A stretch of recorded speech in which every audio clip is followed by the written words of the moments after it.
Hello and welcome to another edition of Homegrown. Today we're going to visit Jorgensen's Lazy J Grand Lodge near Ideal, South Dakota. Come ride along with us as we learn more about their world-class pheasant hunting operation and agritourism in South Dakota.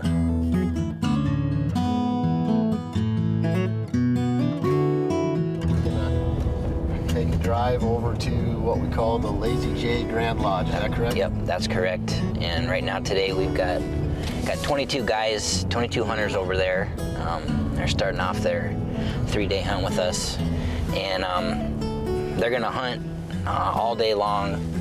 We've got 2 hunting preserves on our property, one over by the lodge and then one here. Okay. It makes up about a total of about 5,000 acres of land that we've got preserves on. And we've been doing pheasant hunts for a lot of years. Cody started doing it probably in the late 90s. And you know, if you're familiar with our area, we had a lot of wild pheasants, and we still do have quite a few wild pheasants, but in the late 90s through the 2000s, I mean, we had tons and tons and tons of wild pheasants. So he stood up this business of like a day hunt business where guys just drive in and they pay, you know, a fee, and he'd take them out and guide them on our property. He did that from, you know, the mid 90s all the way through about 2010. And then the property we're heading to over there, which we call the Lazy J, was owned by a landowner in Virginia that had kind of stood up his own little lodging business. He could sleep about 20 guys or so, and he hunted them over there, and he wanted to retire, so we purchased that property in 2011, and then we built the Lazy J Grand Lodge in 2012. We can accommodate 40 hunters, and the business model is a lot different than it was, 20 years ago, in that they sleep there, we feed them. It's a destination thing, and all inclusive. Yep. And for the first 5 or 6 years, we operated on wholly wild pheasants. And if you're familiar with kind of that whole deal in the state, pheasant numbers are just decreasing. Wild pheasant numbers are just decreasing in South Dakota. And that fluctuates a lot too. Yeah, it fluctuates a lot. They were pretty good in the 2008 through 2012, and since then they've not been enough where we could sustainably run a lodging business. Right? It would be terrible on what remains of the wild population. So we started operating a preserve just so we could preserve the wild birds that we do have. You can only shoot the amount that you release.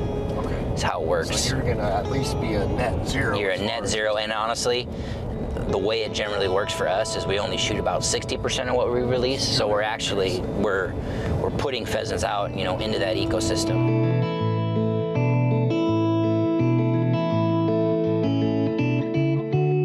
So we're here at the Lazy J Grand Lodge, which is part of Jorgensen Land Cattle Company. This is pretty awesome. Tell us a little bit more about just this lodge. Yeah, once again, we're really proud of this facility. It's been here since 2012, so we're actually in our 10th year of operation here. This is the great room. This is kind of the place where all down here and then upstairs as well, kind of where everyone can gather, right? And get together after the hunt or before the hunt. Over here is the dining room. Once again, it's all inclusive, so we provide all the meals. We've got a kitchen back there, a chef on staff that does a really good job for us. So, we can feed easily the 40 people that are here, and actually we'll do Christmas parties and stuff with well over 100 people. So you can make this kind of a community gathering place as well. Yep. Yeah. So, the primary business here is guided pheasant hunting, but we do weddings, family reunions, corporate events, all that kind of stuff here. So do you guys, during the hunting season, do you have different parties come in, or is it kind of one party reserves? It'll be different parties, yeah. And they can all kind of come down here together? We'll kind of run a span of, you'll get a group of guys that's just maybe 2 people, like a dad and son that come in, all the way up to one group that's 40 people, right? A lot of corporate groups that'll bring in and fill the whole lodge. Cool. So we'll take the whole spectrum. And then you guys have various guides take them out and show them where to go and hunt with them every day? Yeah, so we generally hunt in 2 groups. So actually today when we go out and you guys see them hunting, Cody Jorgensen, our partner and my cousin, is one that he does spends quite a bit of time guiding. We've got couple employees on staff that help out, and then we'll contract it out, you know, a little bit. It generally takes about 4 guides to take those 2 groups out. Seems to me like Cody kind of drew the good straw. You have to stay inside, do all the financial stuff, and he gets to go hunting. Well, I can tell you from experience that job is it's not hunting. It's not all roses. No, I mean you're a glorified bird dog with 2 legs instead of 4 out there. But you know, it's an important thing when you party hunt the way we do. You know, where it's larger groups of people, safety is extremely important. So actually, right now while we're talking, the group that's here is out doing a safety briefing. Right. And you know, the primary responsibility of those guides, honestly, the number one thing that they're doing out there is making sure that everyone's being safe. Sure. And, you know, that's your head is always on a swivel, making sure that everyone's doing the right thing, and it works well. I mean, we have never had, you know, any significant safety issues such that, you know, it's caused a problem. And I just thought that was interesting, something I wouldn't have thought of. I mean, most of us probably around here grew up hunting and just learned that safety from a small child up, but you guys can't just take that for granted. No, you absolutely cannot. And so, you know, like I told you on our way over here, we do a safety briefing on the first day. Our general package is a 3-day hunt, right? So the first day we do a big safety briefing, and then we've actually started doing just a recap every day, just to remind everyone, you know, those points around safety. And whether you're an experienced hunter or a new hunter, everyone has to go through it. Whether you've been here before or not, everyone has to go through it. Just because it's easy to forget, and it's always good to have. It's always a good refresher. Have a reminder. Nothing more important in hunting than keeping people safe. That's right. So. It's not fun if it's not safe.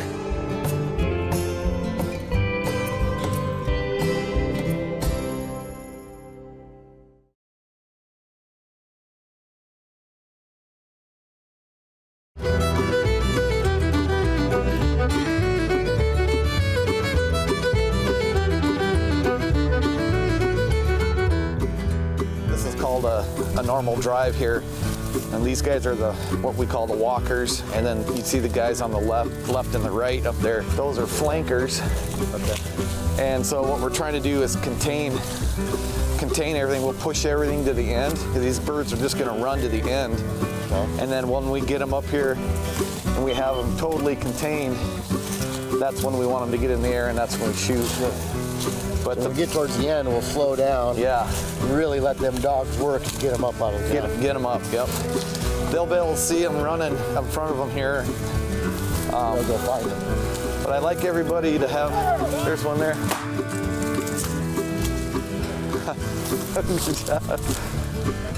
There's when we get to walk again, I'll show you how everyone's holding their gun safe.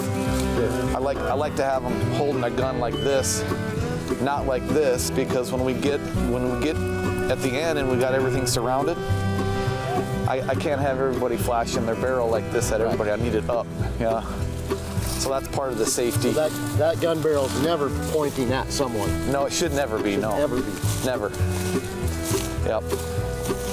And so if we look here, all these barrels are up. Yep. Pretty well straight up. And even shooting, I hear them calling out low. Low. So that means it's too low to the ground to safely shoot, because there are people in the path, and when it's up in the air, right, it's way safer. And that's my rule of thumb at the safety speech. What I like to tell people is, I need blue sky underneath the bird. When the bird gets up, if there's horizon underneath the bird, generally it's a safe shot. Sure. If there's not horizon underneath of it, you know, you're potentially shooting at somebody. There's a good example. So you were... Shoot them high!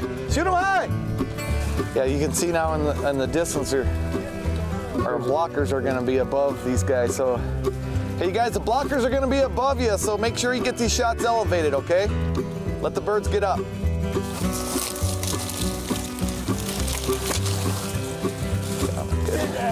So with being a preserve, you guys have to plant so many acres of just food plots for them, or is that just no? It's just hunting operation? We're not regulated to plant so many acres.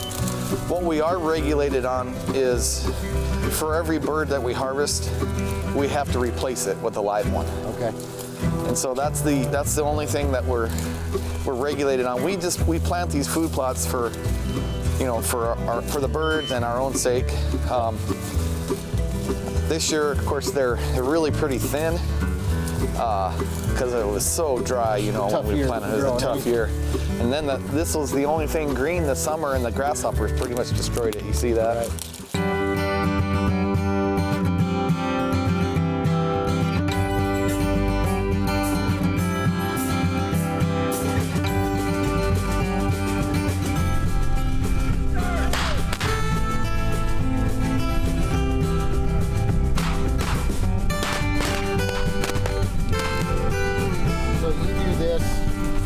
All fall.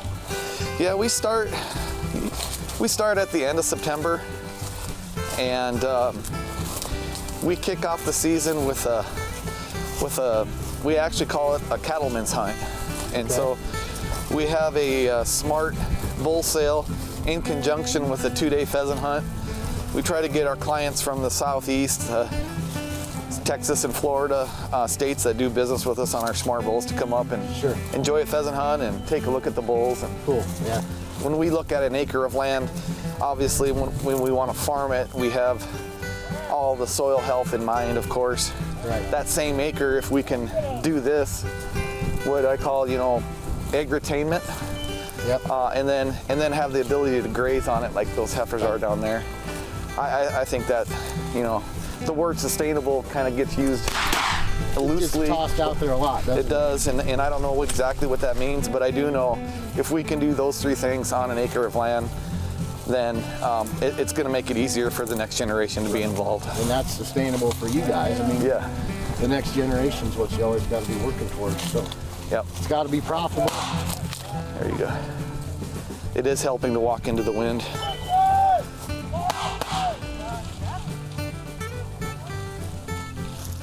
Outstanding. One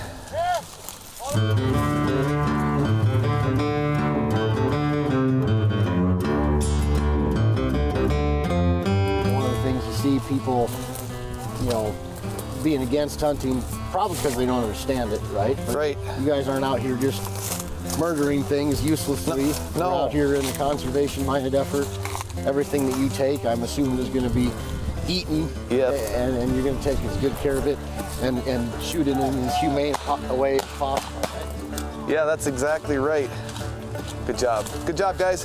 Yeah, it's all of these birds are going to be, we're going to take them home and obviously clean them up, and these guys love them. They're going to take them home and share them with their family, and and everything, you know, as hunting does sometimes get a negative, you know, connotation, I guess, and we're not, it's not, like I said, we're not here just to slaughter these birds. This is a sport. This is, these guys respect these birds as I do.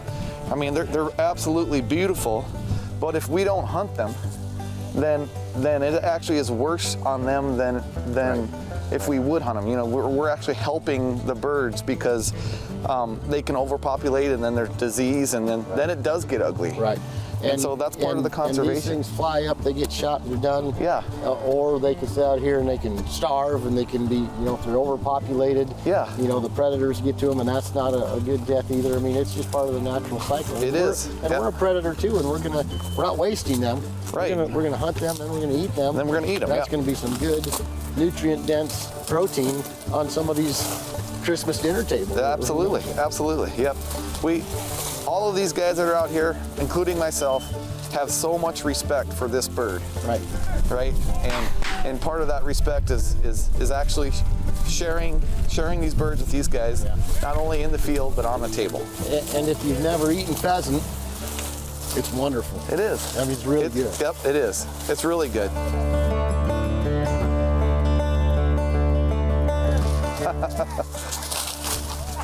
This is a good flush. See what we did there, you guys? We actually pushed them to the very end, and now we have them surrounded. Now we're trying to get these birds elevated so that we can harvest them properly. Another one. It's intense and it hurts. Yeah. I missed that one. Oh no, they got it.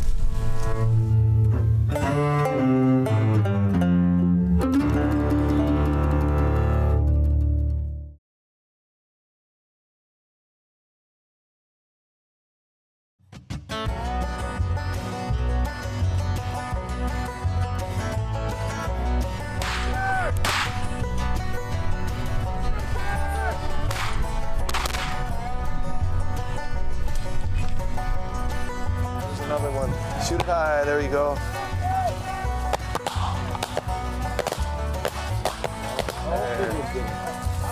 That was a ways out there. Oh boy.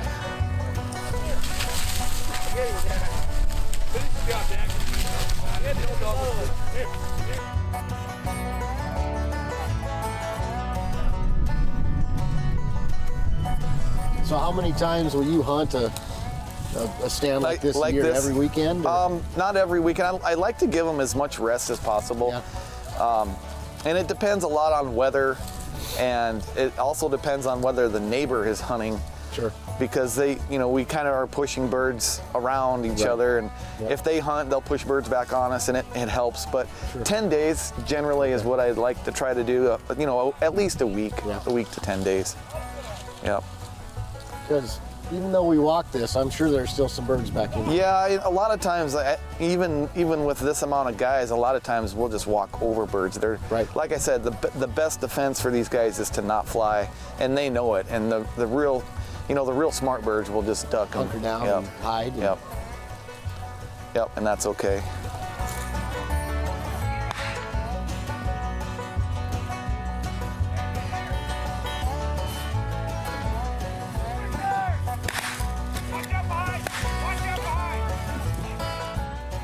Your pheasant hunters traditionally would come and stay in your basement. Right. They'd hunt your property. They'd bring you, maybe a bottle of whiskey or some cheese or something wherever they were from, and that's how they compensated you. And then as time went on, you were inviting those guys to your daughter's wedding, or you're sending them Christmas cards, and you just became very, very close friends. That is exactly what we're trying to build here too at the Lazy J, is that traditional, South Dakota family welcome, traditional pheasant hunt. And one of the cool things that Brian was telling us is that about 90% of the guys that have hunted this year have already booked the same weekend for next year. Yes, sir. That's awesome. Yep. And that's really what this is all about. Well, that's a testament to the experience they have here. If 90% of them already know they want to come back a year from now, that you guys must be doing something right. It must have worked out that we actually created a memory for them. Exactly. Yeah. After these guys get done hunting, we're going to take them on a farm tour. So the whole thing about advocacy for agriculture, what we're trying to do with our hunters, we'll take them on that trailer and we'll drive them through the feedlot and we'll give them a tour. I think people need to know that we as producers are extremely proud of what we're doing, and we want people to know. Timeline of a bull here on JLC. You arrive at weaning time into this facility. You are growing until March, and then you get leased out to go breed some cows in April, May, June. Okay. You come back in, you get reconditioned, you get another semen test. And we actually might turn you out as a 2-year-old and let you graze around a little bit. And then you go back out the next spring as a 2-year-old for the second lease. Once you come back in off your second lease, then you turn into a smart bull. Then you're eligible to go to the southern market, all the states around the Gulf, Texas, all the way around Florida. Okay? So that's kind of the process. You get leased once as a yearling, once as a 2-year-old, and then you get sold as a 3-year-old. Most people watching this show have never heard of Ideal South Dakota. Right. And yet here you guys are flourishing, and without you guys, Ideal would be like 100 other communities that have just kind of been wiped up and blown away. But yet, we've got this massive lodge, you've got a great farming and ranching operation, and you're really propping up this community to be what it is. Well, and it is sad to look back, and when my grandfather homesteaded here in 1909, or my grandmother, virtually every section had a farmstead on it. And most of all of those have disappeared. I'll say 90% of those have gone away, unfortunately. And so we've grown to the demise of those operations in the past. And I can say that in a good way or in a bad way, but we've, I guess, through practices and management, we've been able to grow.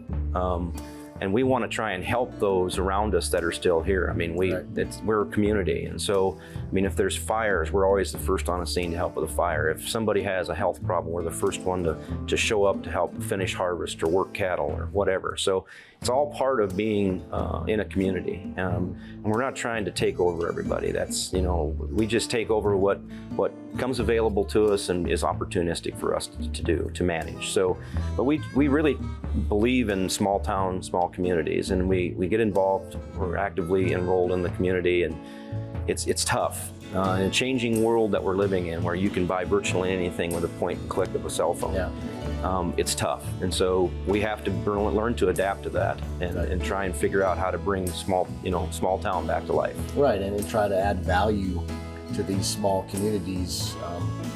You know, we can only do so much purchasing our groceries and our gas and whatever here, but you know, you guys are creating opportunities for people in bigger communities to come here and experience for a little bit, and then that also helps you know, prop up this community economically as well. Exactly, and just the Lazy J has given us an opportunity to educate the non-ag sector. It's a majority of the people that come here to visit are non-ag folks, and it's been enlightening for both us and for them to be able to show them what we do, to show them how we care about the soil resource and our other resources that we have that we've been so blessed with. And it's just been a great forum to exchange that information and to enlighten those folks. So hopefully they'll come back. And when they do, they come back and they help support our local community. Right. And no matter what we're doing, we're educating people. Exactly. Right? Whether we're doing things right or wrong, people are watching, people are learning. That's right. And it's folks like you that are helping give agriculture really the name that it should have. Taylor rides just as well as any man.